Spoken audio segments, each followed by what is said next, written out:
Good morning Year 11, my name is Mr Blythe and I'm the head of the sixth form at Skipton Girls High School.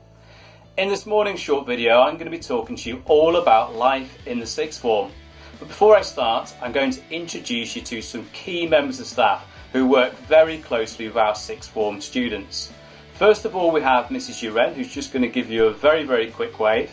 Now Mrs Uren is a member of the student progress team who particularly focuses on the pastoral care of our Year 12 and Year 13 students.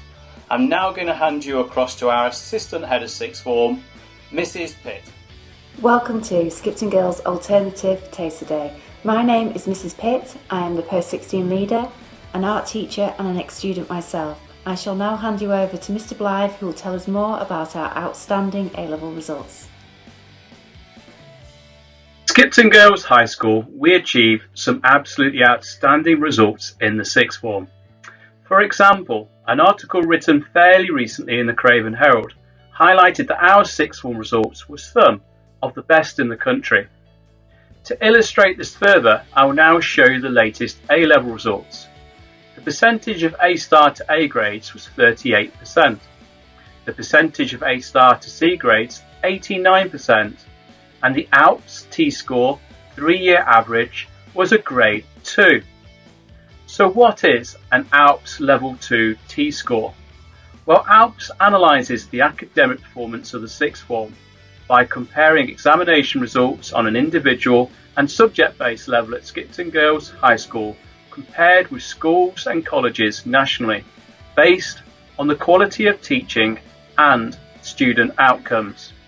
Just to highlight this further, you can see how ALPS is measured.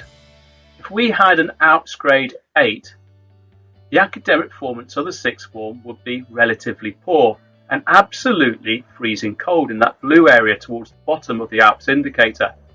But as you move further up the ALPS indicator, it gets warmer and warmer until you reach the top, where it's absolutely boiling hot.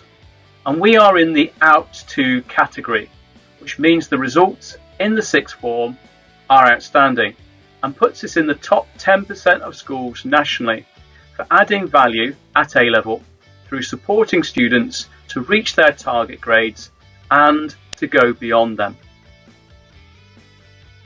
Over the next few weeks, we'll be sharing with you lots of different aspects of our sixth form, from our school ethos, our enrichment, dress code and much more. Not only will you be hearing from us, the school team, but also our fabulous sixth formers who will be sharing with you lots of different aspects from their perspective of their school life. I shall now hand you over to Mr Blythe. Thank you Mrs Pitt. We're now going to move on to the next stage of the presentation. It's going to focus on the sixth form partnership agreement. The sixth form partnership agreement has been emailed to you this week, and I'll just show you an example of it here. You can see it says sixth form partnership agreement across the top. Okay, down the bottom it's got the different items that are included in the sixth form partnership agreement. Now this partnership agreement here has been written to support you throughout your time in the sixth form. Please read the document through carefully and also get your parents to do the same thing, and ensure that it's brought back to school on the enrolment day, signed by yourselves and also your parents. The document covers a wide range of different areas, from, as you can see right at the top, dress code, identification, attendance, all the way down to health and safety. Myself and Mrs Pitt are just going to take you through some of those areas with you just now. I'm going to start off with the dress code. Sixth form dress code. Sixth formers are role models to the rest of the school and need to be smartly presented at all times. I'm now going to highlight to you what can and what can't be worn within the sixth form. First of all, these are items of clothing which can't be worn in the sixth form. Denim jackets, leggings, hoodies, very short skirts and also jeans. So what can students wear within the sixth form? Well, we call it business dress. So that's a smart tailored skirt, trousers or dress of any colour, a conventionally tailored business suit, trouser suit or skirt suit of any colour, blouse or smart top of any colour but must be of a business and not a leisure style, a smart cardigan, a jumper or a waistcoat of any colour again, and formal shoes, boots compatible with a business environment. Heels are worn, the heels must not be of an unreasonable height, and students will need to wear a lanyard at all times to be identified throughout the school, and also to allow them access into West Bank and into the main school, and also to use the printing services within the school. Bridging materials have been written for you in your chosen subjects to help you make the transition to the higher level of study expected in sixth form. These resources allow you to prepare for the first few weeks of your new course. Wider reading and research are essential for your progress at this level. You should read the sources carefully and take summary notes to help you understand and process the information at a deeper level. A-level study involves at least 15 to 20 hours per week, and reading and research should be part of this time. It is important that all students complete their chosen subject-specific building materials before starting in sixth form.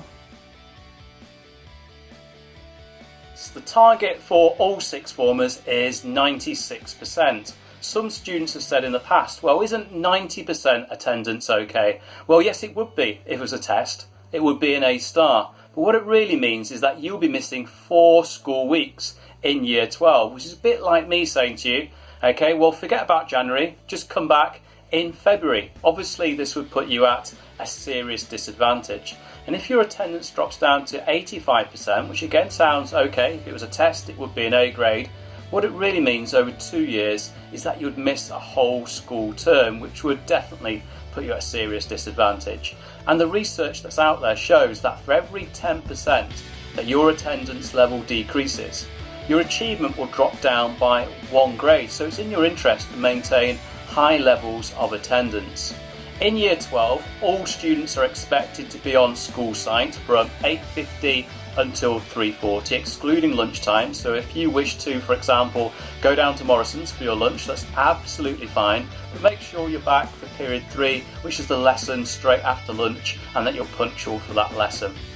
One final point, if you don't have a lesson first thing in the morning, which is period 1, or first thing in the afternoon, which is period 3, you need to sign in the Learning Resource Centre, which is the library for those that are new to Skipton Girls High School. As you enter sixth form, it is important to realise what a big support network you will have around you for both pastoral and academic needs. Your teachers will support you with your learning, and it is important to access them if you need further support or clarification. Your form tutor will be an essential role throughout and will help you with writing your personal statement, providing references and signposting you to all the focus sixth form sessions in school. They'll also make sure that you are happy and blossoming in your studies. We are fortunate enough to have a fantastic student progress team who will help with any issues that arise in your time here. The sixth form team consists of myself, Mr Blythe and Mrs Uren, who is our designated sixth form pastoral lead, and you could not be in better hands for help, advice or a genuine smile and support. Alongside this, we have a weekly counsellor and a careers advisor. Independent learning. Independent learning is very important in the sixth form, and if you move to the next stage of your educational life at university, it will become even more so, where there's a greater emphasis on independent learning. For example, at university you might only have 10 hours worth of lectures per week, but the university will be expecting you to work independently outside of those lectures, and it's exactly the same within the sixth form. In September you will find that you will have spaces on your timetable. For example, Monday period 3, you might not have a lesson. However, remember that these periods are not just free periods, they are study periods and need to be used effectively. The research shows us that those students at A level who achieve the higher grade levels are those students studying independently for between 4 to 5 hours per subject per week. This means that when you enter the sixth form from September, you will need to devise a study programme around your timetabled lessons of between 4 to 5 hours worth of independent study per subject per week. GCSE Results Day will be on the 20th of August and our induction day will be on the 9th of September, and we will be in touch with further details of how we will deliver this.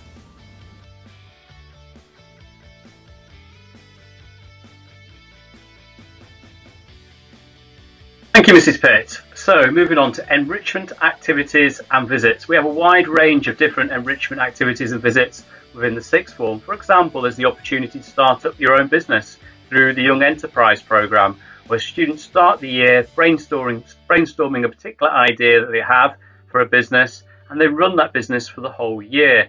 Students enter the competition with 28,000 other students across the whole of the country, over 2,200 teams.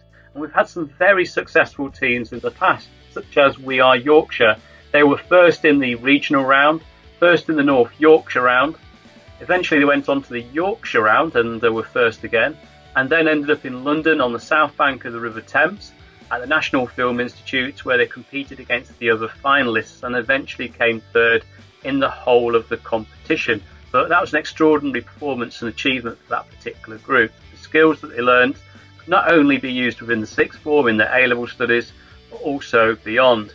There's also other opportunities, for example, modern foreign languages, a wide range of different trips and visits. You've got trip here for geography students to Iceland, trips to, for example, universities. And we also have the Wednesday afternoon extra option for students in Year 12. For example, on a Monday or a Thursday period 4, students can take part in the extended project qualification, where students write a report on an area of academic interest. There's also extra mathematics support for scientists and humanities students available to push students a little bit further with regards to their mathematical skills, which are so valuable at A-level. Also on a Wednesday afternoon, period 3 and period 4, there's the opportunity for students to take part in a wide range of different opportunities, such as community-based, where, for example, some students opt to work in primary schools, in charity shops, or mentoring within this school or other schools close by. Also on the skills-based courses, where students can learn all about first aid training, young enterprise, or sports, and also for those students that are interested in veterinary experience, medical experience, or dentistry experience, or just business experience or leisure experience, or working in the engineering sector, there's also opportunities for students to go on work experience on a Wednesday afternoon. So that's our Wednesday afternoon extra enrichment programme. Best of luck in your GCSEs. We look forward to seeing you very, very soon, and take care. All the very best of your GCSEs this summer, and we look forward to welcoming you into the sixth form.